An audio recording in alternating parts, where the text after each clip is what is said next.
Happy Tasty Tuesday! We're back in my kitchen again for another great international recipe. And last week I shared with you a French dessert called clafoutis, which I was preparing for my book club. And today I'm preparing another book club treat.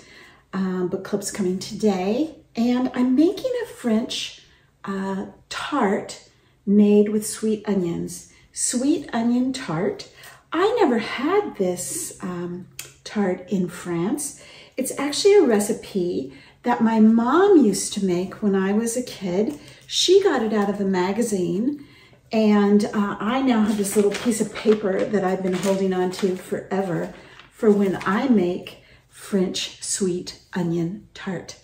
Today I have Walla Walla sweet onions from the state of Washington, but there are lots of different kinds of sweet onions. Vidalia, Maui, lots of them. So you don't want to use a plain yellow onion. You definitely want to use a sweet onion. I have about 7 cups of sliced onions here that I'm going to caramelize nice and slow. And hopefully that'll give me about 4 cups of caramelized onion. I might not end up using all of that. We'll see what it comes to once it's all broken down. But that's the first thing. I have my cast iron skillet already on the stove, and I'm going to start caramelizing. So my onions are cooking, caramelizing. They will take about 20 minutes on the stove top. You don't want to do them at too high of a heat. And I also have 5 slices of bacon cooking. Meanwhile, in this bowl, I have put 2½ tablespoons of flour, 1½ teaspoons of salt, 1/4 teaspoon of paprika, and 1/2 cup of Parmesan cheese, grated Parmesan cheese. To that, I added 3 beaten eggs, 1½ cups of whole milk, and just stirred that up really good.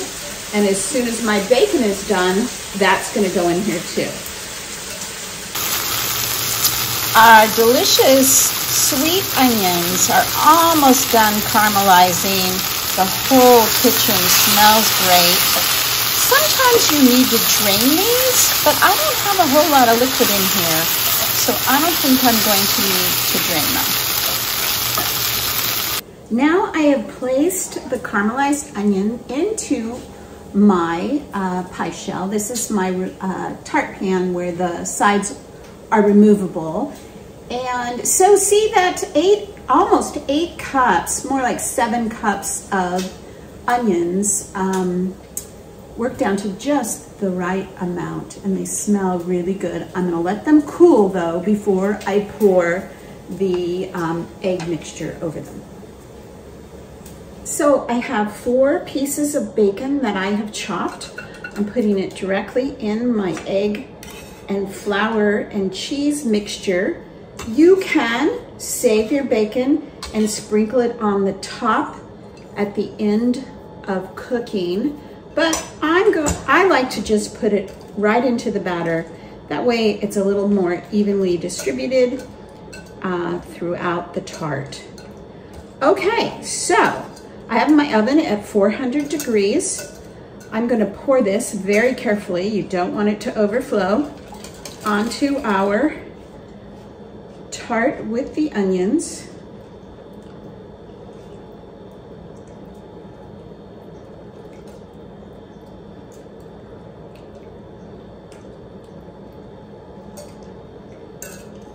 Woo, it's overflowing. That's what I didn't want to happen. Let's stop there. Now I want to make sure that cheese and bacon is evenly distributed. Did I get all the cheese and bacon? I think I did. Ooh, it looks yummy. Now I'm going to put this on a cookie sheet just to save myself some cleanup later. And I am also going to take some foil and wrap it around the edges so that it doesn't burn. And 40 minutes at 400, and I'll be checking it frequently from about 20 minutes on to make sure that it's not going to burn. Our beautiful onion tart, French onion tart, sweet onion tart, is ready to come out of the tart shell. And I've loosened it a little bit, and I think, oh my gosh, it smells so amazing. Those onions are fantastic. And I like this little cake stand that I have. Just perfect for something like this. And there it is. Onion, bacon, cheese. Oh my gosh. It's just the perfect little thing for a brunch or really any time. It's nice and firm. I'm not going to cut it now, but it should cut up really nicely in little pie-shaped pieces, kind of like a quiche, but so much better. So I hope you'll try this recipe, and we'll see you next Tuesday.